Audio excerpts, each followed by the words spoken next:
Mtazamaji, mambo si mazuri tena.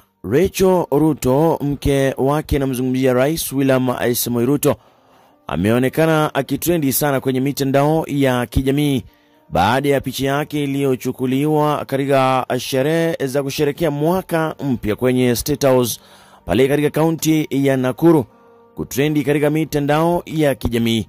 Katika picha hiyo inamuonyesha Rachel Ruto, mke wa rais, akiwa na mawazo chungu nzima na kuonekana kutofurahishwa, na Wakenya wamekuwa wakijiuliza ni kwa nini yale mambo yalifanyika. Ni ile facial expression yake ilionyesha hakuwa katika hali nzuri na hakuwa ameribika. Wakenya kwenye mitandao ya kijamii ama DCI wale vile VAR checking wametoa maoni yao mbalimbali na hisia zao kuhusiana na picha hii ambayo imesagaa sana katika mitandao ya kijamii, wengi wakijiuliza ilikuwa ni sherehe kubwa sana, sherehe ya kufana, sherehe ya kufungua mwaka mpya. Watu wanafurahi, watu wanakula, wanatabasamu. Kwa hiyo hii ni kinaya kwamba kumuona mke ule wa rais akiwa katika hali ya huzuni, lakini kwa upande mwingine Susan Kihika, gavana yule wa kaunti ya Nakuru, akiwa ametabasamu kweli kweli. Kwa hiyo kuna swala fulani ama kuna mambo fulani ambayo yanaendelea chini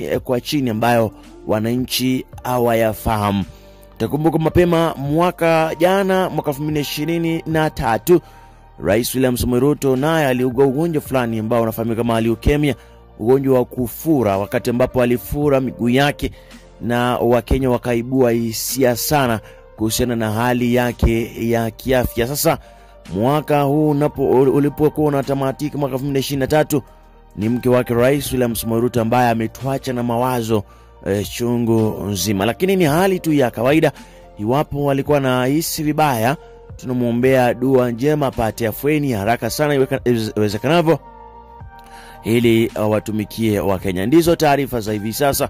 Tutakuwa tunarejea na matukio mengine zaidi. Unaweza toa maoni yako hapo kwenye comment section kuhusiana na swala hili nzima ambalo linazidi kusaka katika mitandao ya kijamii.